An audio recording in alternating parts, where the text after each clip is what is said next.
नमस्कार दोस्तों, मैं रविंद्र कुमार और मेरे YouTube चैनल पर आप सभी का हार्दिक स्वागत। दोस्तों, आज की इस महत्वपूर्ण प्रश्नोत्तरी में अपन लेकर आए हैं 60 अति महत्वपूर्ण प्रश्न जो आपकी तैयारी को शानदार बनाएंगे। दोस्तों, आज की अगर मेरी प्रश्नोत्तरी से जुड़ने से पहले अगर आप मेरे चैनल को विजिट नहीं कर पाए तो आर के फिजिकल एजुकेशन क्लासेस को आप सब्सक्राइब कर लें और प्रतिदिन के महत्वपूर्ण क्लासों का आप फ़ायदा उठा सकते हैं। दोस्तों, आज की जो अपनी सीरीज़ रहेगी वो रहने वाली है सीरीज़ नंबर 52। और दोस्तों, आज अपन बहुत दिन के बाद फिर से एक बार अपनी क्लास में जुड़ चुके हैं। दोस्तों, कुछ प्रॉब्लम या ग्रामीण ओलंपिक के चक्कर से मैं आपकी क्लास कंटिन्यू नहीं ले पा रहा हूं, इसके लिए मैं माफ़ी चाहता हूं। दोस्तों, तो आज की इस महत्वपूर्ण क्लास में आप 60 प्रश्नों में से कितने प्रश्नों का सही जवाब दे पाते हैं वो आपके लिए इम्पोर्टेंट रहेगा। दोस्तों, तो आज बिना टाइम खराब किए पहला और आज की इम्पोर्टेंट प्रश्नोत्तरी का पहला इम्पोर्टेंट प्रश्न देखे दोस्तों। प्रश्न नंबर एक रहेगा अपना, निम्न में से कौन सा बल बाहरी बल का प्रकार नहीं है। दोस्तों, यहाँ पे कौन सा बल है जो बाहरी बल या एक्सटर्नल फोर्स का प्रकार नहीं है, ये पूछा गया है। दोस्तों, यहाँ पे बाहरी बल का प्रकार नहीं है। तो प्रश्न नंबर एक और इसका सही आंसर क्या रहेगा वो आप जरूर कमेंट बॉक्स में टाइप करते रहिए। तो चलिए दोस्तों, प्रश्न नंबर एक और इसका सही आंसर रहेगा दोस्तों वो रहेगा मांसपेशीय बल। ये बाहरी बल नहीं है दोस्तों, ये आंतरिक बल होगा। ये अपने को यहाँ पे ध्यान देने की बात रहेगी दोस्तों। नेक्स्ट और अगला प्रश्न नंबर 2 देखे दोस्तों। प्रश्न नंबर 2 रहेगा अपना, कौन से बल के द्वारा कोई वस्तु केंद्र से दूर जाने की कोशिश करती है। दोस्तों, यहाँ पे कौन सा बल है जिसके द्वारा कोई वस्तु केंद्र से दूर, यहाँ पे ध्यान देने की बात है दोस्तों, केंद्र से दूर जाने की कोशिश करती है, ये पूछा गया है। तो घर्षण बल, अब केंद्रीय बल, अभी केंद्रीय बल या फिर वायु बल। और दोस्तों, आज की प्रश्नोत्तरी अगर आपको पसंद भी आती है तो जरूर वीडियो को भी आप शेयर करते रहे।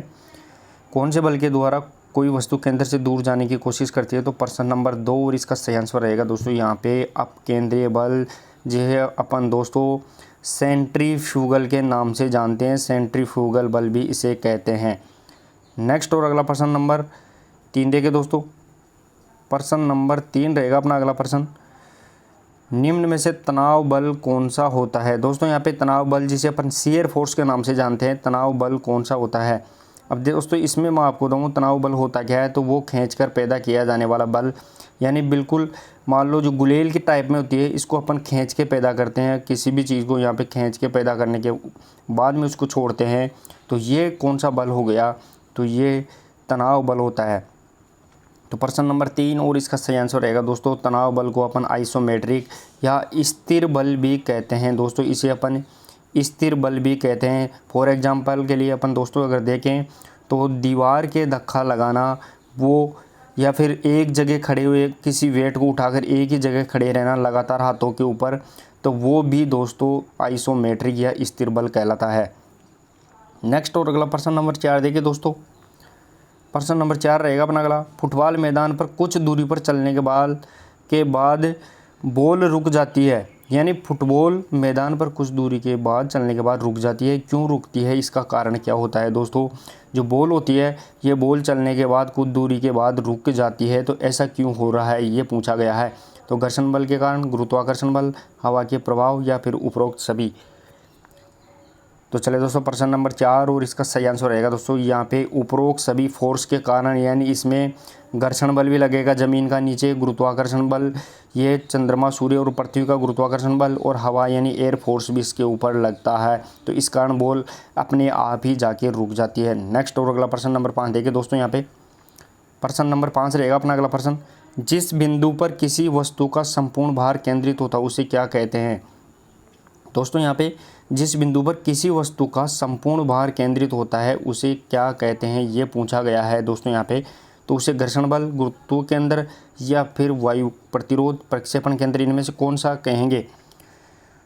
जिस बिंदु पर किसी वस्तु का संपूर्ण भार केंद्रित होता है उसे अपन क्या कहते हैं, तो यहाँ पे दोस्तों प्रश्न नंबर 5 और इसका सही आंसर रहेगा दोस्तों वो गुरुत्व केंद्र, जिसे अपन CG के नाम से जानते हैं दोस्तों, CG सेंटर ऑफ ग्रेविटी। और ये दोस्तों कहाँ पे पाई जाती है, तो जहाँ पर मनुष्य का सर्वाधिक भार होता है उस भार के सबसे ज़्यादा जहाँ पे द्रव्यमान होता है वहाँ पे पाई जाती है। महिलाओं में ये दोस्तों नीचे की तरफ पाई जाती है थोड़ी, और पुरुषों में थोड़ी सी ऊपर पाई जाती है। इसका कारण महिलाओं का लोअर पोर्शन ज़्यादा हेवी होने के कारण ये नीचे की तरफ, और पुरुषों का जो पोर्शन जो द्रव्यमान ज़्यादा होता है वो ऊपर की तरफ थोड़ा ज़्यादा पाया जाता है। नेक्स्ट और अगला प्रश्न नंबर 6 देखें दोस्तों। यहाँ पे प्रश्न नंबर 6 रहेगा अगला प्रश्न अपना, हैमर थ्रो में हैमर का घूर्णन सर्किल में कौन से बल के कारण होता है। दोस्तों हैमर थ्रो होता है, इस हैमर थ्रो में जो हैमर का घूर्णन यानी घूमना होता है, ये सर्किल में ये कौन से बल के कारण होता है, ये पूछा गया है। तो सेंट्रीपिटल, फ्यूगल, कॉन्सेंट्रिक, एसेंट्रिक। अब दोस्तों जो हैमर थ्रो होता है, इस हैमर थ्रो में जो सर्किल में जो हैमर को घुमाया जाता है, ये घुमाने के लिए जो मान लो कोई भी इसको घुमा रहा है, तो ये कौन से बल के कारण घूम रहा है, ये पूछा गया है। तो प्रश्न नंबर 6 और इसका सही आंसर रहेगा दोस्तों यहाँ पे सेंट्रीपिटल। सेंट्रीपिटल जिसे अपन अभिकेंद्रीय बल कहते हैं, अभिकेंद्रीय बल कहते हैं दोस्तों, अभिकेंद्रीय। अब ये होता क्या है दोस्तों, जहाँ पे जो घुमाने वाला खिलाड़ी होता है और जो हैमर घूम रहा है, तो हैमर तो खिलाड़ी को बाहर की तरफ और खिलाड़ी हैमर को अंदर की तरफ खींच रहा है, तो घुमाते वक्त जो बल लगेगा वो सेंट्रीपिटल। और हैमर को छोड़ने के बाद, जैसे मान लो इसको छोड़ दिया, तो अब छोड़ने के बाद जो बल लगेगा वो सेंट्रीफ्यूगल काम करेगा। नेक्स्ट और अगला प्रश्न नंबर 7 देखिए दोस्तों। प्रश्न नंबर 7 रहेगा, प्रतिरोधक व्यायाम का प्रतिपादन किसने किया है। दोस्तों यहाँ पे प्रतिरोधक व्यायाम जिसे अपन फोर्स बोलते हैं, जो प्रेशर या बल के साथ जो काम किए जाते हैं उसे अपन प्रतिरोधक व्यायाम कहते हैं, जो किसी को बाधा उत्पन्न करते हैं। फॉर एग्जांपल के लिए किसी भी भारी वस्तु के साथ अपन व्यायाम करते हैं, जैसे मान लो आयरन शूज मान लिया, या फिर किसी भारी बैग के साथ अपन भाग रहे हैं, तो वो प्रतिरोध व्यायाम कहलाएगा। तो दोस्तों यहाँ पे प्रतिरोध व्यायाम का प्रतिपादन किसने किया, प्रश्न नंबर 7 और इसका सही आंसर रहेगा दोस्तों एडोल्फ फिक ने प्रतिरोध व्यायाम का प्रतिपादन किया। ये अपने को यहाँ पे ध्यान देने की बात रहेगी दोस्तों। नेक्स्ट और अगला प्रश्न नंबर 8 देंगे दोस्तों। प्रश्न नंबर 8 रहेगा अपना अगला प्रश्न, हाइड्रोस्टैटिक सिद्धांत का प्रतिपादन किसने किया है। दोस्तों यहाँ पे हाइड्रोस्टैटिक सिद्धांत का प्रतिपादन किसने किया है, ये पूछा गया है दोस्तों। तो न्यूटन, गैलन, आर्किमिडीज या फिर एडोल्फ फिक। तो प्रश्न नंबर 8 और इसका सही आंसर रहेगा दोस्तों वो हाइड्रोस्टैटिक सिद्धांत वो आर्किमिडीज के द्वारा दिया गया है, ये अपने को ध्यान रखना है। नेक्स्ट और अगला प्रश्न नंबर 9 देंगे दोस्तों। प्रश्न अपना 9 रहेगा, पुरुष में गुरुत्व केंद्र ऊंचाई के कितने प्रतिशत पर पाया जाता है। दोस्तों पुरुष में जो गुरुत्व केंद्र जिसे अपन सीजी बोल रहे हैं, वो सीजी ऊंचाई की कितनी प्रतिशत पर पाया जाता है, ये पूछा गया है यहाँ पे दोस्तों। तो 70, 57, 60, 50 या फिर 40 इनमें से कितनी ऊंचाई पर, पुरुष की कितनी ऊंचाई के ऊपर दोस्तों यहाँ पे सीजी पाया जाता है। तो इसका सही आंसर रहेगा दोस्तों वो 57% की ऊंचाई पर सीजी पाया जाता है, वो पुरुषों में पाया जाता है। ये अपने को यहाँ पे ध्यान देने की बात रहेगी दोस्तों। नेक्स्ट और अगला इंपॉर्टेंट प्रश्न रहेगा अपना प्रश्न नंबर 10। प्रश्न नंबर 10 देखिए दोस्तों, महिलाओं में गुरुत्व केंद्र ऊंचाई की कितनी प्रतिशत पर पाया जाता है। दोस्तों इसमें महिलाओं के पूछा गया है कि सीजी की ऊंचाई कितने प्रतिशत पर होती है। अब दोस्तों पुरुषों में अपन ने देख लिया कि सीजी 57% की ऊंचाई पर, पुरुषों में 57% की ऊंचाई पर, और जो महिलाओं में पूछी गई है वो सीजी कितनी परसेंट की ऊंचाई पर पाई जाएगी। तो इसका सही आंसर रहेगा दोस्तों वो 55% की ऊंचाई पर महिलाओं में सीजी पाई जाती है। इसका कारण क्या होता है दोस्तों, तो मैंने पहले भी बता दिया कि महिलाओं का जो लोअर पोर्शन होता है वो ये थोड़ा सा हेवी होता है, इस कारण उसकी सीजी नीचे, क्योंकि जहाँ पर ज़्यादा द्रव्यमान होगा वह द्रव्यमान के आसपास ही सीजी पाई जाएगी। तो पुरुषों का द्रव्यमान ज़्यादा ऊपर होता है, इसलिए सीजी उसकी ऊँची होती है। अब एवरेज रूप में देखें अपन दोस्तों, तो पुरुषों में 57 और महिलाओं में 55। तो इस प्रकार अगर इसको एवरेज में देखें तो वो प्रत्येक मनुष्य में 57, 56 के लगभग ऊंचाई पर जो सीजी है वो पाई ही जाएगी। ये अपने को यहाँ पे ध्यान देने की बात रहेगी दोस्तों। नेक्स्ट और अगला प्रश्न नंबर देखिए दोस्तों, यहाँ पे प्रश्न नंबर 11 रहेगा अपना। प्रश्न नंबर 11 देखिए दोस्तों, बल की इकाई क्या होती है। दोस्तों यहाँ पे बल की इकाई पूछी गई है कि बल की इकाई क्या होती है, तो जूल, न्यूटन, किलोमीटर या फिर किलोग्राम। तो चले दोस्तों प्रश्न नंबर 11 और इसका सही आंसर रहेगा दोस्तों यहाँ पे बल की इकाई वो न्यूटन कहलाती है। लेकिन दोस्तों बल को अगर CGS पद्धति में देखें, CGS पद्धति में, तो इसकी इकाई होती है वो डाइन होती है। ये भी अपने को ध्यान रखना है दोस्तों। तो बल की CGS प्रणाली में जो यूनिट होती है वो डाइन और बल की इकाई होती है वो न्यूटन कहलाती है। नेक्स्ट और अगला प्रश्न नंबर 12 देखिए दोस्तों, यहाँ पे प्रश्न नंबर 12 रहेगा अपना, बल की CGS प्रणाली क्या होती है। दोस्तों इसका जिक्र मैंने कर भी दिया, आपके लिए कोई अब ज़्यादा हार्ड नहीं होगा। तो बल की CGS प्रणाली क्या होती है तो वो मैंने बता दिया, और इसका सही आंसर रहेगा दोस्तों बल की CGS प्रणाली डाइन कहलाती है। लेकिन बल की इकाई अगर पूछे तो बल की इकाई रहेगी दोस्तों वो न्यूटन रहेगी। ये भी अपने को यहाँ पे ध्यान देने की बात रहेगी। नेक्स्ट और अगला प्रश्न नंबर 13 देखिए दोस्तों।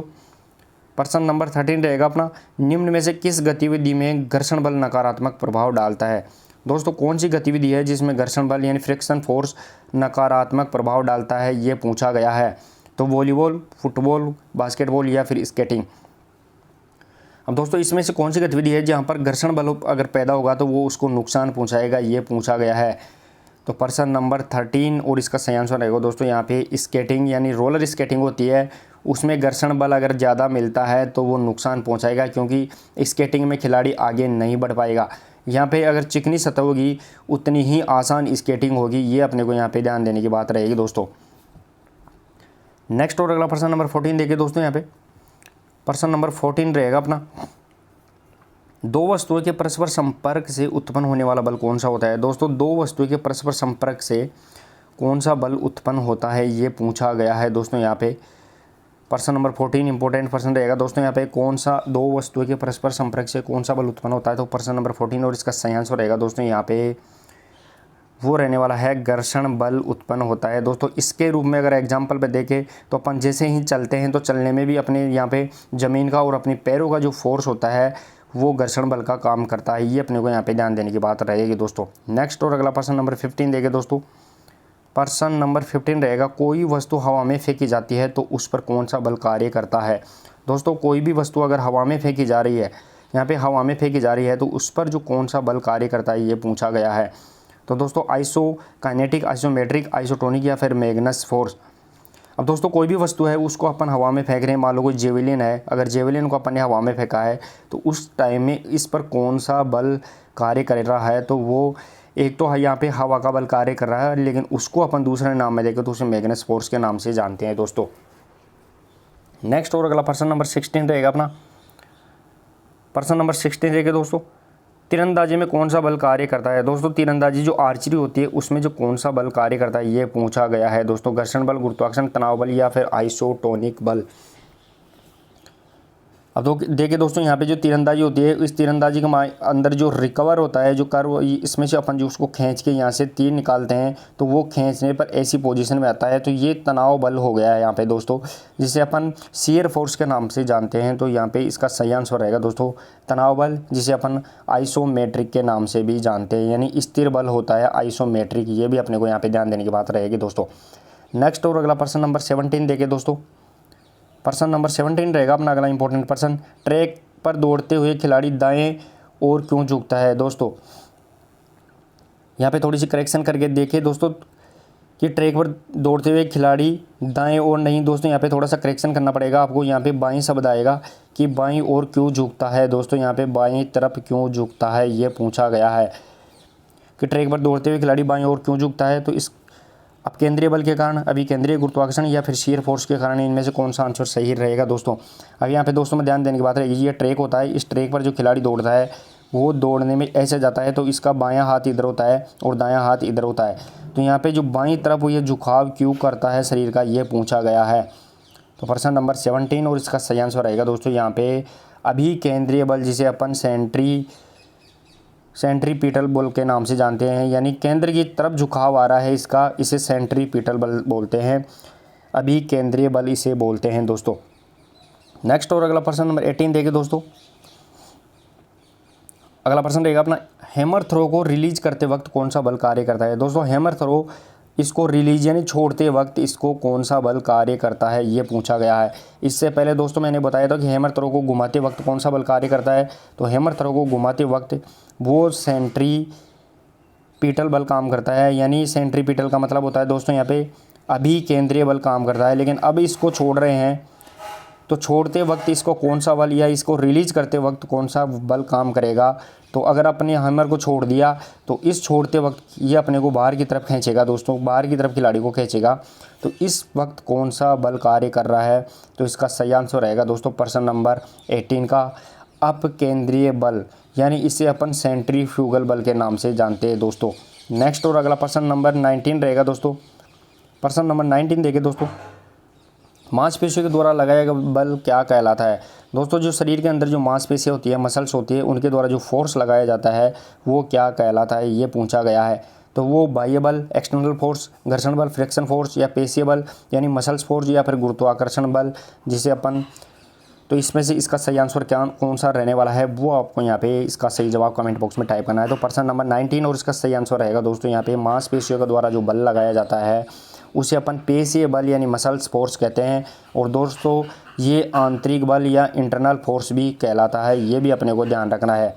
नेक्स्ट और अगला प्रश्न नंबर 20 देखिए दोस्तों। प्रश्न नंबर 20 रहेगा ऊंची कूद प्रतियोगिता में गुरुत्वाकर्षण बल का प्रभाव का क्या प्रभाव होता है। दोस्तों यहाँ पे ऊंची कूद जिसे हाई जंप बोलते हैं उनमें गुरुत्वाकर्षण यानी इसका प्रभाव कौन सा होता है, नकारात्मक होता है कि सकारात्मक होता है, ये पूछा गया है दोस्तों यहाँ पे।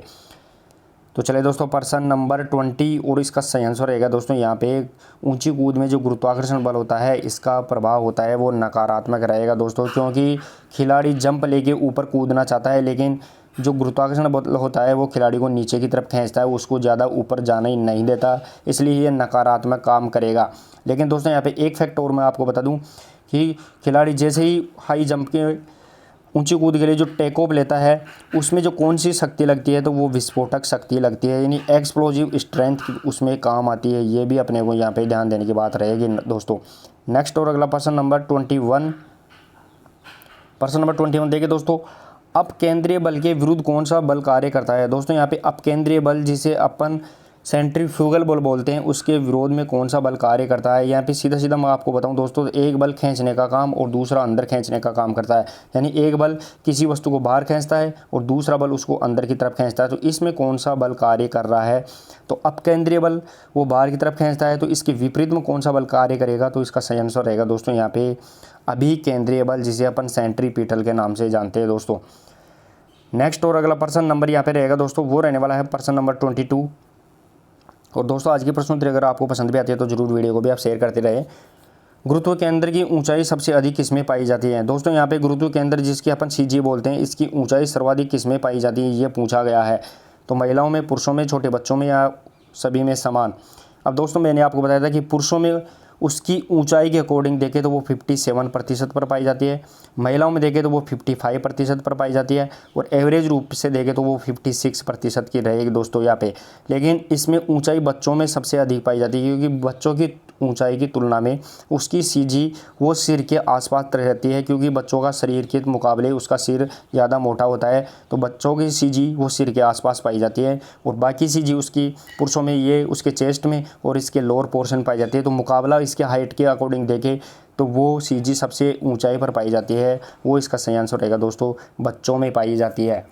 नेक्स्ट और अगला प्रश्न नंबर देखें दोस्तों यहाँ पे प्रश्न नंबर 23 रहेगा। प्रश्न नंबर 23 वस्तु का एक भाग दूसरे भाग पर फिसलता है कौन से बल के कारण। दोस्तों यहाँ पे वस्तु का एक भाग दूसरे भाग पर फिसल रहा है वो कौन से बल के कारण फिसल रहा है ये पूछा गया है। तो इसका सही आंसर क्या रहेगा, मांसपेशी बल के कारण, गुरुत्वाकर्षण बल, तनाव बल या फिर शियर फोर्स, इसमें से कौन सा आंसर रहेगा जिसमें ये वस्तु का एक भाग दूसरे भाग पर फिसलता है। तो प्रश्न नंबर 23 और इसका सही आंसर रहेगा दोस्तों यहाँ पे शियर फोर्स के कारण एक ही वस्तु का एक भाग दूसरे भाग पर फिसलता है, ये पूछा गया है दोस्तों यहाँ पे। नेक्स्ट और अगला प्रश्न नंबर 24। प्रश्न नंबर 24 देखिए दोस्तों डायनेमिक शब्द का संबंध किससे है। दोस्तों यहाँ पे डायनेमिक शब्द का संबंध किससे है ये पूछा गया है। अब इसमें देखें तो दोस्तों यहाँ पे एंडोरेंस बल, स्पीड, लचीलापन। तो प्रश्न नंबर 24 और इसका सही आंसर रहेगा दोस्तों डायनेमिक शब्द है वो बल यानी फोर्स से रहेगा। बल दो प्रकार का, एक गतिशील और एक स्थिर बल। तो यहाँ पे डायनेमिक होता है वो गतिशील बल कहलाता है, यानी इसमें अपन कार्य करते हुए बल लगता है लेकिन एक ही जगह बल लगता है, उसे अपन स्थिर बल के नाम से, जिसे अपन स्टैटिक फोर्स के नाम से भी जानते हैं। तो डायनेमिक और दूसरा स्टैटिक भी होता है और इनका ही दूसरा नाम दोस्तों स्टैटिक होता है, उसे आइसोमेट्रिक, और डायनेमिक को आइसोटोनिक के नाम से भी जानते हैं। नेक्स्ट और अगला प्रश्न नंबर 25। प्रश्न नंबर 25 देखिए दोस्तों यहाँ पे जलीय गतिविधियों में कौन सा बल कार्य करता है। दोस्तों यहाँ पे जलीय गतिविधियाँ होती है जो वाटर से संबंधित होती है, जैसे तैराकी होती है, डाइविंग होती है, तो उनमें कौन सा बल कार्य करता है ये आपको बताना है दोस्तों, आइसोमेट्रिक, आइसोटोनिक, उद्धरण बल या फिर गुरुत्वाकर्षण बल। तो इसका सही आंसर क्या रहने वाला है वो आप जरूर कमेंट बॉक्स में टाइप करते रहे। चलिए दोस्तों प्रश्न नंबर 25 और इसका सही आंसर रहने वाला है वो रहेगा दोस्तों यहाँ पे उद्धरण बल, जिसे अपन उत्प्लावन बल के नाम से भी जानते हैं दोस्तों। तो वो उद्धरण या उत्प्लावन बल वो जलीय गतिविधियों में काम आता है। नेक्स्ट और अगला प्रश्न नंबर 26 रहेगा दोस्तों अपना। गुरुत्वाकर्षण बल की खोज किसने की? दोस्तों यहाँ पे गुरुत्वाकर्षण बल है, इसकी खोज किसने की? ये आपके लिए ज़्यादा हार्ड नहीं रहेगा दोस्तों। तो इसका सही आंसर रहने वाला है वो रहेगा दोस्तों यहाँ पे प्रश्न नंबर 26 का, गुरुत्वाकर्षण बल की खोज न्यूटन के द्वारा की गई है। और दोस्तों न्यूटन ने गति के नियमों का भी प्रतिपादन किया है, और न्यूटन ने गति के नियम 3 प्रकार के बताए हैं। नेक्स्ट और अगला प्रश्न रहेगा प्रश्न नंबर 27। देखिए दोस्तों यहाँ पे प्रश्न नंबर 27 रहेगा, निम्न में से बल का सूत्र कौन सा है? दोस्तों फोर्स का जो फॉर्मूला है ये कौन सा है, ये पूछा गया है। तो द्रव्यमान वेग, द्रव्यमान त्वरण, द्रव्यमान गति, द्रव्यमान भार, इनमें से कौन सा रहेगा दोस्तों? तो चलिए दोस्तों प्रश्न नंबर 27, और इसका सही आंसर रहेगा दोस्तों यहाँ पे बल इजिकल टू द्रव्यमान मल्टीप्लाई त्वरण, ये अपना यहाँ पे रहने वाला है दोस्तों। नेक्स्ट और अगला प्रश्न नंबर 28। प्रश्न नंबर 28 देखिए दोस्तों यहाँ पे हवा में घूमती हुई बॉल पर कौन सा बल कार्य करता है? दोस्तों हवा में जो बॉल घूमती है उस समय उस पर कौन सा बल कार्य करता है, ये पूछा गया है। तो गुरुत्वाकर्षण बल, वायु प्रतिरोध बल, मैग्नेस फोर्स, या फिर उपरोक्त सभी। प्रश्न नंबर 28 ये आपको बताना है कि हवा में जो बॉल है, इस हवा में बॉल के ऊपर कौन सा बल कार्य कर रहा है, ये पूछा गया है दोस्तों यहाँ पे। तो चलिए दोस्तों प्रश्न नंबर 28, और इसका सही आंसर रहेगा दोस्तों यहाँ पे उपरोक्त सभी, यानी इस पर गुरुत्वाकर्षण बल भी काम करेगा, वायु प्रतिरोध बल और मैग्नेस फोर्स भी इस पर काम करेगा। नेक्स्ट और अगला प्रश्न नंबर 29 रहेगा दोस्तों। प्रश्न नंबर 29 रहेगा, गुरुत्व केंद्र आधार के जितना नज़दीक होगा उससे क्या प्रभाव पड़ता है? यहाँ पे दोस्तों सीजी होती है, वो सीजी आधार के नज़दीक होती है, तो आधार के नज़दीक होने पर उसका क्या प्रभाव रहेगा, ये पूछा गया है। तो गति अधिक मिलेगी, संतुलन अधिक मिलेगा, संतुलन कम, या फिर गति कम मिलेगी। अब दोस्तों जो सीजी होती है महिलाओं में 55% और पुरुषों में 57% के आसपास रहती है, और एवरेज रूप से 56 रहेगी। तो ये सीजी जितनी आधार के नज़दीक रहेगी उतना ही संतुलन ज़्यादा मिलेगा दोस्तों। तो इस प्रकार महिलाओं में संतुलन पुरुषों के मुकाबले ज़्यादा होता है। तो इसका सही आंसर रहेगा दोस्तों यहाँ पे संतुलन अधिक मिलेगा, ये अपने को यहाँ पे ध्यान देने की बात रहेगी दोस्तों। नेक्स्ट और अगला प्रश्न नंबर 30 देखिए दोस्तों। प्रश्न नंबर 30 रहेगा अपना अगला प्रश्न, बल का अध्ययन किसमें किया जाता है? दोस्तों यहाँ पे बल का अध्ययन किसमें किया जाता है, ये पूछा गया है। अब दोस्तों दो प्रकार से अपन इसका अध्ययन करते हैं, एक बल का, सिर्फ बल का, और दूसरा बल के साथ में गति का भी अपन अध्ययन करते हैं। तो इसमें सिर्फ बल का अध्ययन पूछा गया है, गति का नहीं। तो इसका सही आंसर क्या रहेगा दोस्तों, यहाँ पे ये पूछा गया है। तो चलिए दोस्तों प्रश्न नंबर 30, और इसका सही आंसर रहेगा दोस्तों यहाँ पे बल का अध्ययन वो काइनेटिक्स में किया जाता है दोस्तों, ये अपने को ध्यान रखना है। लेकिन अगर गति का अध्ययन पूछे तो वो काइनेमेटिक्स में किया जाएगा, ये भी अपने को ध्यान देने की बात रहेगी दोस्तों। नेक्स्ट और अगला प्रश्न नंबर 31। प्रश्न नंबर 31 देखिए दोस्तों, गोनियोमीटर द्वारा किसका मापन किया जाता है? दोस्तों नेक्स्ट और अगला प्रश्न नंबर 31, गोनियोमीटर द्वारा किसका मापन किया जाता है, ये आपको यहाँ पे बताना है दोस्तों। गोनियोमीटर द्वारा फेफड़ों की क्षमता, जोड़ों का कोण, मांसपेशियों की क्षमता, या फिर तंत्रियों का संवेग। तो चले दोस्तों प्रश्न नंबर 31, और इसका सही आंसर रहने वाला है वो रहेगा दोस्तों यहाँ पे गोनियोमीटर का द्वारा जोड़ों का कोण, यानी रेंज ऑफ मोशन, जोड़ों का कोण इसके द्वारा मापा जाता है। यानी कितनी अपनी, ये मान लो ये अपनी ह्यूमरस हड्डी और ये रेडियस और अल्ना हड्डी है कलाई, जो अब फोर आर्म की, अब इनमें से जी ये जोड़ है कोनी वाला, ये अपना यहाँ पे कितनी दूरी तक फैल सकता है, इसलिए इसको गोनियोमीटर के द्वारा नापा जाएगा। नेक्स्ट और अगला प्रश्न नंबर रहेगा दोस्तों प्रश्न नंबर 32 देखिए। प्रश्न नंबर 32, डायनेमोमीटर द्वारा किसका मापन किया जाता है? तो दोस्तों यहाँ पे डायनेमोमीटर के द्वारा किसका मापन किया जाएगा? तो इसका सही आंसर रहेगा दोस्तों वो रहने वाला है प्रश्न नंबर 32 का, डायनेमोमीटर के द्वारा शक्ति या स्ट्रेंथ का मापन किया जाता है। ये भी अपने को यहाँ पे ध्यान देने की बात रहेगी दोस्तों। नेक्स्ट और अगला प्रश्न नंबर 33। प्रश्न नंबर 33 देखिए दोस्तों, लंबाई का मापन किसके द्वारा किया जाता है? दोस्तों यहाँ पे लंबाई का मापन है ये किसके द्वारा किया जाता है, ये पूछा गया है। तो डायनेमोमीटर, स्कोलियोमीटर, स्टेडियोमीटर या थर्मामीटर। अब दोस्तों इसमें से मैं आपको बताऊं तो यहाँ पे थर्मामीटर होता है, ये तापमान का मापन करता है, ये अपने को ध्यान रखना है। यहाँ पे स्कोलियोमीटर होता है, जो स्कोलियोसिस बीमारी होती है रीढ़ की हड्डी से संबंधित, उसका मापन। डायनेमोमीटर अपने देख ही लिया। और अब इसका जो सही आंसर निकल के आ गया वो प्रश्न नंबर 33 का दोस्तों, वो स्टेडियोमीटर निकल के आ गया। लंबाई का मापन स्टेडियोमीटर के द्वारा किया जाता है। नेक्स्ट और अगला प्रश्न रहेगा दोस्तों यहाँ पे प्रश्न नंबर 34। प्रश्न नंबर 34 देखिए दोस्तों, यहाँ पे पेडोग्राफ द्वारा किसका मापन किया जाता है? दोस्तों यहाँ पे पेडोग्राफ होती है, इस पेडोग्राफ के द्वारा किसका मापन किया जाता है? तो काइफोसिस, स्कोलिसिस, फ्लैट फुट या सुपिनेटेड फुट, इनमें से कौन सा रहेगा दोस्तों। तो चलिए दोस्तों पर्सन नंबर 34 और इसका सही आंसर रहेगा दोस्तों यहाँ पे फ्लैट फुट यानी सपाट पाँव, जिसे अपन चपटा पैर बोलते हैं दोस्तों। चपटा पैर का मापन वो किया जाता है, वो पेडोग्राफ के द्वारा किया जाता है दोस्तों। नेक्स्ट और अगला पर्सन नंबर 35, पर्सन नंबर 35 देखिए दोस्तों यहाँ पे, पुरुषों के लिए हार्वर्ड टेस्ट में टेबल की ऊंचाई कितनी होती है दोस्तों। पुरुषों के लिए जो हार्वर्ड स्टेप टेस्ट होता है, इस टेस्ट में ऊंचाई कितनी होती है ये आपको बताना है दोस्तों यहाँ पे। तो 15 इंच, 20 इंच, 25 इंच, 30 इंच, इनमें से कौन सा रहेगा दोस्तों। तो पुरुषों के लिए जो हार्वर्ड स्टेप टेस्ट होता है उसकी ऊंचाई कितनी रहेगी दोस्तों। तो इसका सही आंसर रहेगा दोस्तों पर्सन नंबर 35, वो रहेगा दोस्तों 20 इंच वो होती है ऊंचाई। ये अपने को यहाँ पे ध्यान देने की बात रहेगी दोस्तों।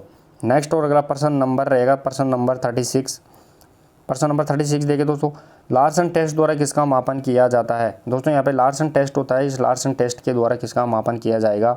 तो गति, समन्वय योग्यता, गामक योग्यता, सहनशीलता, यानी इसमें से स्पीड, कोऑर्डिनेशन एबिलिटी या फिर मोटर एबिलिटीज या फिर एंडोरेंस, इनमें से कौन सा रहेगा दोस्तों। तो चले दोस्तों पर्सन नंबर 36 और इसका सही आंसर रहेगा दोस्तों लार्सन टेस्ट के द्वारा वह गामक योग्यता, मोटर एबिलिटी, जिसमें 5 प्रकार की गामक योग्यता होती है दोस्तों। वो 5 प्रकार की गामक योग्यता जिसे अपन स्पीड, स्ट्रेंथ, एंडोरेंस, फ्लेक्सिबिलिटी और कोऑर्डिनेशन एबिलिटी के नाम से जानते हैं।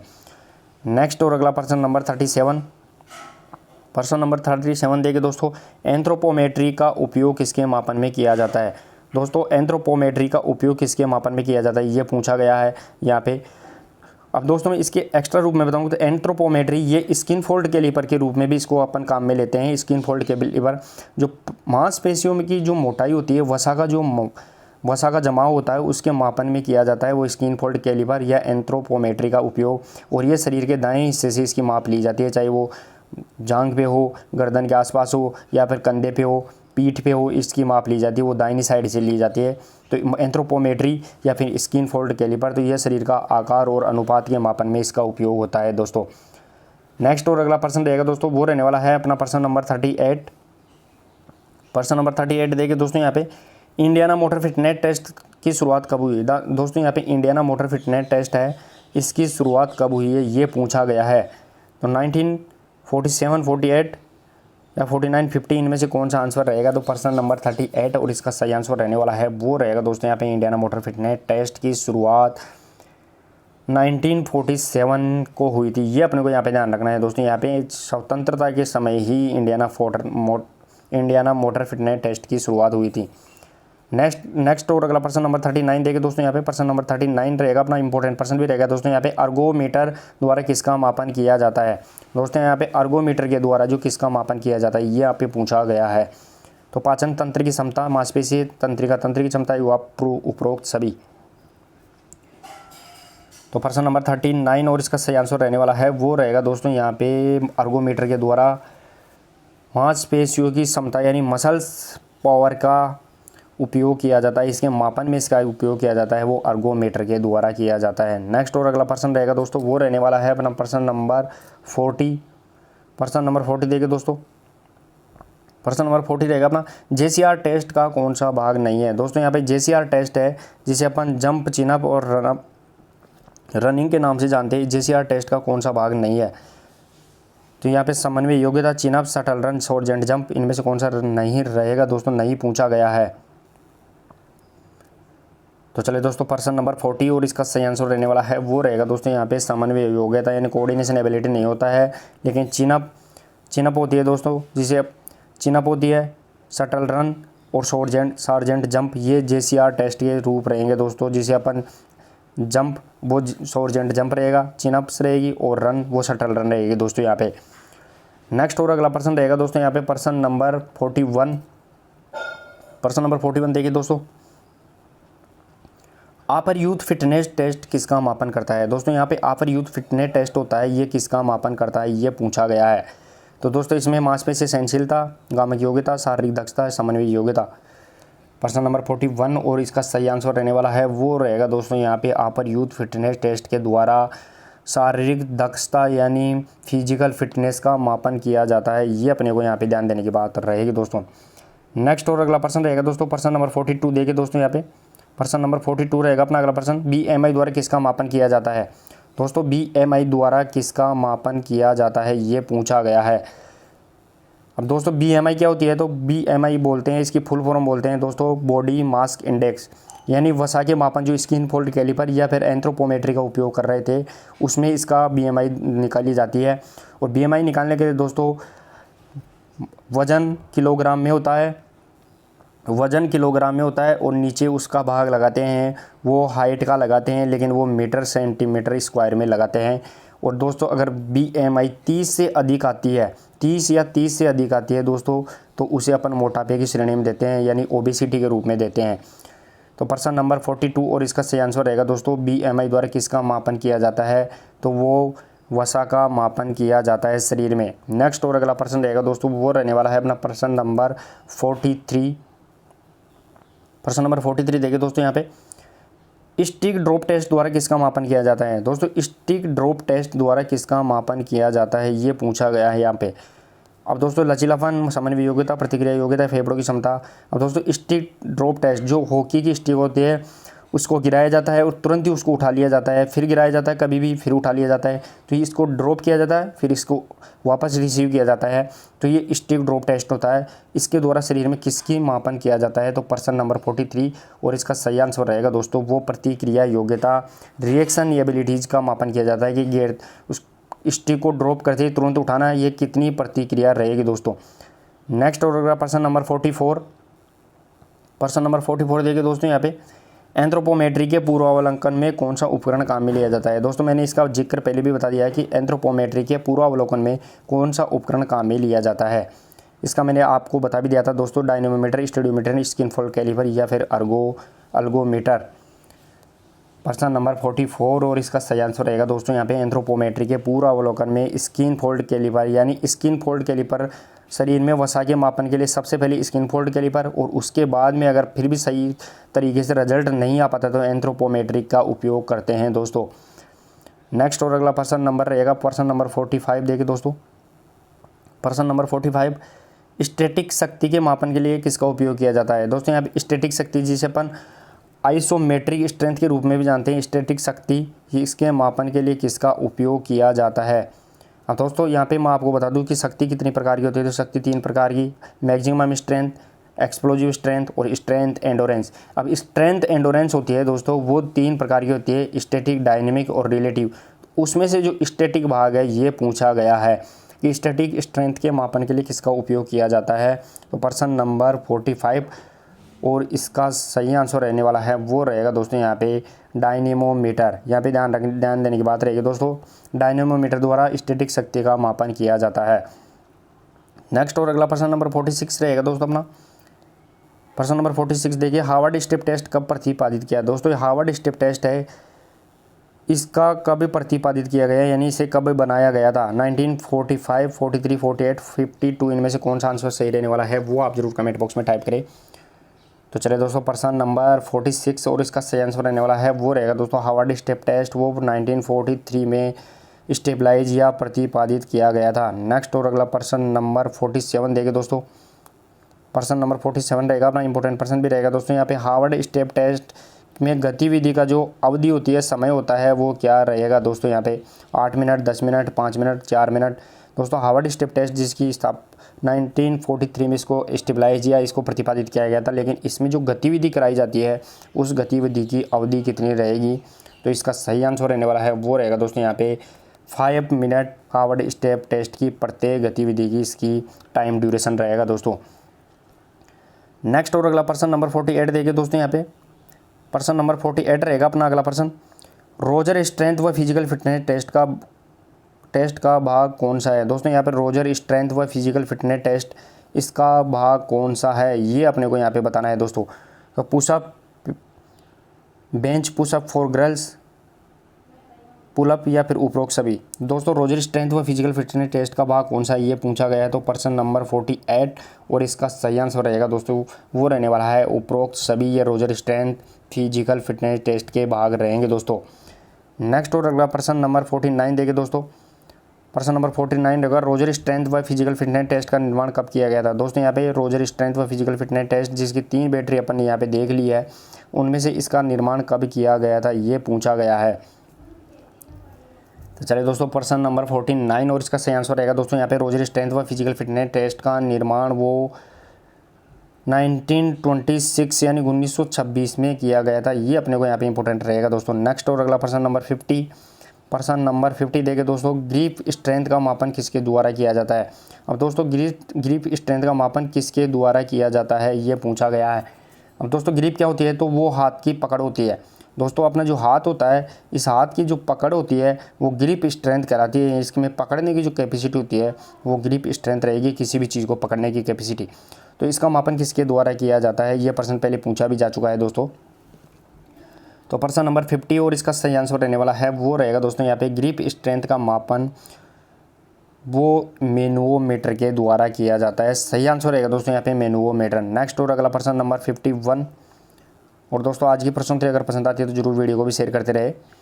प्रश्न नंबर 51 रहेगा अपना, केनेथ एच कूपर द्वारा कूपर टेस्ट का निर्माण कब किया गया। दोस्तों यहाँ पे केनेथ एच कूपर, यहाँ पे दोस्तों केनेथ एच कूपर के द्वारा कौन सा टेस्ट, कूपर टेस्ट का निर्माण कब किया गया, ये पूछा गया है। तो इंपॉर्टेंट रहेगा दोस्तों प्रश्न नंबर 51 भी। और इसका सही आंसर रहने वाला है वो रहेगा दोस्तों यहाँ पे केनेथ एच कूपर के द्वारा जो कूपर टेस्ट है इसका निर्माण 1968 में किया गया था। नेक्स्ट और अगला प्रश्न नंबर यहाँ पे रहेगा प्रश्न नंबर 52 देखे दोस्तों, JCR टेस्ट के प्रतिपादक कौन है। दोस्तों JCR टेस्ट है जो जंप, चिनअप और रनिंग है, उसमें टेस्ट का प्रतिपादक कौन है, ये पूछा गया है। प्रश्न नंबर 52 में दोस्तों इसका सही आंसर क्या रहेगा वो आप कमेंट बॉक्स में जरूर टाइप करते रहिए। तो चलिए दोस्तों प्रश्न नंबर 52 JCR टेस्ट का प्रतिपादक वो बेरेंथ ई फिलिप रहेगा दोस्तों। यहाँ पे बेरेंथ ई फिलिप ये JCR टेस्ट के प्रतिपादक रहेंगे। नेक्स्ट और अगला प्रश्न नंबर 53 देखे दोस्तों। प्रश्न नंबर 53 रहेगा, JCR टेस्ट में शटल रन की दूरी कितनी होती है। दोस्तों JCR टेस्ट में जो शटल रन होता है, इस शटल रन की दूरी कितनी रहेगी, ये पूछा गया है। तो चलिए दोस्तों प्रश्न नंबर 53 और इसका सही आंसर रहेगा दोस्तों यहाँ पे 10 × 10 गज ये शटल रन की दूरी रहने वाली है JCR टेस्ट के अंतर्गत। नेक्स्ट और अगला प्रश्न नंबर 54। प्रश्न नंबर 54 में देखिए दोस्तों यहाँ पे अपर यूथ फिटनेस टेस्ट में शटल रन की दूरी कितनी होती है। दोस्तों इससे पहले अपन JCR टेस्ट में देखा था, उसमें शटल रन की दूरी वो 10 × 10 गज थी। लेकिन यहाँ पे अपर यूथ फिटनेस टेस्ट में अगर पूछा जाए तो वो शटल रन की दूरी कितनी रहने वाली है। तो प्रश्न नंबर 54 और इसका सही आंसर रहेगा दोस्तों वो 4 × 10 गज रहेगी। यानी अपर यूथ फिटनेस टेस्ट में अगर देखें तो 10-10 गज के 4 राउंड लगाने पड़ेंगे और उसमें 10-10 गज के 10 राउंड लगाने पड़ेंगे। तो दोस्तों इसमें दोनों में आपको अंतर या आप जरूर ध्यान रखना है। JCR टेस्ट में वो 10 × 10 और अपर यूथ फिटनेस टेस्ट में वो 4 × 10 गज के राउंड रहेंगे। नेक्स्ट और अगला प्रश्न नंबर 55 देखिए दोस्तों। प्रश्न नंबर 55 रहेगा, क्रॉस वेबर टेस्ट द्वारा किसका मापन किया जाता है। दोस्तों यहाँ पे क्रॉस वेबर टेस्ट के द्वारा किसका मापन किया जाता है, ये पूछा गया है। तो यहाँ पे दोस्तों इसमें से कौन सा आंसर रहेगा, क्रॉस वेबर टेस्ट के द्वारा किसका मापन किया जाता है। प्रश्न नंबर 55 और इसका सही आंसर रहने वाला है वो रहेगा दोस्तों यहाँ पे मिनिमम मसल्स स्ट्रेंथ का मापन यानी न्यूनतम मांसपेशीय शक्ति का मापन वो क्रॉस वेबर टेस्ट के द्वारा किया जाता है। नेक्स्ट और अगला प्रश्न नंबर 56। प्रश्न नंबर 56 देखिए दोस्तों यहाँ पे वेट स्पायरोमीटर के द्वारा किसका मापन किया जाता है। वेट स्पायरोमीटर के द्वारा किसका मापन किया जाता है, ये पूछा गया है। तो ऑक्सीजन की खपत का, जीवधारिता, लैक्टिक अम्ल की सांद्रता या फिर मांसपेशीय शक्ति। तो दोस्तों वेट स्पायरोमीटर इसके द्वारा किसका मापन किया जाता है। तो प्रश्न नंबर 56 और इसका सही आंसर रहेगा दोस्तों जीवधारिता, जिसे अपन जीवनधारिता के नाम से भी जानते हैं दोस्तों। तो जीवधारिता या जीवनधारिता वेट स्पायरोमीटर के द्वारा मापी जाती है जो फेफड़ों से संबंधित होती है। नेक्स्ट और अगला प्रश्न नंबर 57। प्रश्न नंबर 57 देखिए दोस्तों, निम्न में से कौन सा अपर यूथ फिटनेस टेस्ट का भाग है। दोस्तों यहाँ पे कौन सा भाग है पूछा गया है इनमें से। दोस्तों अपर यूथ फिटनेस टेस्ट इनमें से इसका कौन सा भाग रहेगा, ये पूछा गया है। तो bent knee sit up, flexed arm hang, shuttle run या फिर उपरोक्त सभी। तो प्रश्न नंबर 57 और इसका सही आंसर रहने वाला है वो रहेगा दोस्तों यहाँ पे उपरोक्त सभी, ये अपर यूथ फिटनेस टेस्ट के भाग रहेंगे। नेक्स्ट और अगला प्रश्न नंबर 58 देखिए दोस्तों यहाँ पे क्रॉस वेबर टेस्ट में कितने टेस्ट आइटम होते हैं। दोस्तों क्रॉस वेबर टेस्ट होता है, इसमें कितने टेस्ट आइटम होते हैं, ये पूछा गया है। तो 10, 9, 6, 8 इनमें से कौन सा आंसर रहेगा दोस्तों। तो दोस्तों अगर मैं आपको बताऊं कि क्रॉस ओवर टेस्ट में पहले जो आइटम होते थे वो पहले 7 आइटम होते थे, लेकिन अब इसके जो आइटम बच गए हैं या इसके जो एक्टिविटीज़ बच गई है वो 6 एक्टिविटीज़ या इसके 6 test item cross over test के वर्तमान में रहेंगे दोस्तों। नेक्स्ट और आज की प्रश्न उत्तरी का सेकंड लास्ट प्रश्न नंबर 59 देखिए दोस्तों। मैकेलॉयड जनरल मोटर एबिलिटी टेस्ट में गति का मापन किसके द्वारा किया जाता है? दोस्तों यहाँ पे मैकेलॉयड जनरल मोटर एबिलिटी टेस्ट है, इसमें जो गति का मापन है ये गति का मापन किसके द्वारा किया जाता है? तो 100 गज दौड़ के द्वारा, 150, 200 या 300 गज, इनमें से कौन से गज के दौड़ के द्वारा मैकेलॉयड जनरल मोटर एबिलिटी टेस्ट में जो गति का मापन है वो किया जाता है? तो चलिए दोस्तों प्रश्न नंबर 59 और इसका सही आंसर रहने वाला है वो रहेगा दोस्तों यहाँ पे 100 गज दौड़ के द्वारा मैकेलॉयड जनरल मोटर एबिलिटी टेस्ट में स्पीड का मापन किया जाता है। और दोस्तों आज की प्रश्नोत्तरी का लास्ट और इम्पोर्टेंट प्रश्न रहेगा प्रश्न नंबर 60। प्रश्न नंबर 60 देखिए दोस्तों, प्रश्न नंबर 60 रहेगा। और दोस्तों मैं आपको बता दूं कि लगभग अपनी प्रश्नोत्तरी का भी अपने का यहाँ पे PDF का भी काम लगभग कंप्लीट हो चुका है, वो आज लेट रात तक या फिर कल तक आपको मिलने वाली है, ये मैं आपको बता दूँ दोस्तों। प्रश्न नंबर 60 रहेगा अपना फ्लेक्स्ड आर्म हैंग द्वारा किसका मापन किया जाता है? दोस्तों यहाँ पे फ्लेक्स्ड आर्म हैंग इसके द्वारा किसका मापन किया जाता है ये पूछा गया है। तो explosive strength, flexibility, strength, endurance या फिर coordination ability, flexed arm hang द्वारा किसका मापन किया जाता है? प्रश्न नंबर 60 और इसका सही आंसर रहेगा दोस्तों यहाँ पे स्ट्रेंथ, एंडोरेंस, जिसे अपन शक्ति सहनशीलता के नाम से जानते हैं दोस्तों, शक्ति सहनशीलता। और दोस्तों आज अपन ने 60 इंपॉर्टेंट प्रश्नों में से कितना स्कोर अचीव किया है वो जरूर आप कमेंट बॉक्स में अपना स्कोर भी शेयर करें। और दोस्तों लगभग अपनी प्रश्नोत्तरी का कंप्लीट या PDF का जो काम है वो कंप्लीट हो चुका है और वो आज देर रात या फिर कल आपको मिलने वाली रहेगी दोस्तों, ये मैं आपको बता दूं। तो आप कल आप जरूर अपडेट रहिए इस मामले में। तो दोस्तों आज की प्रश्नोत्तरी आपको कैसी लगी वो भी आप जरूर कमेंट बॉक्स में बताएं, और अगर अच्छी लगी है तो वीडियो को जरूर शेयर, लाइक, चैनल और को सब्सक्राइब भी आप करते रहे। मिलते हैं दोस्तों एक नेक्स्ट और इंपॉर्टेंट प्रश्नोत्तरी के साथ, तब तक के लिए धन्यवाद। Thank you so much.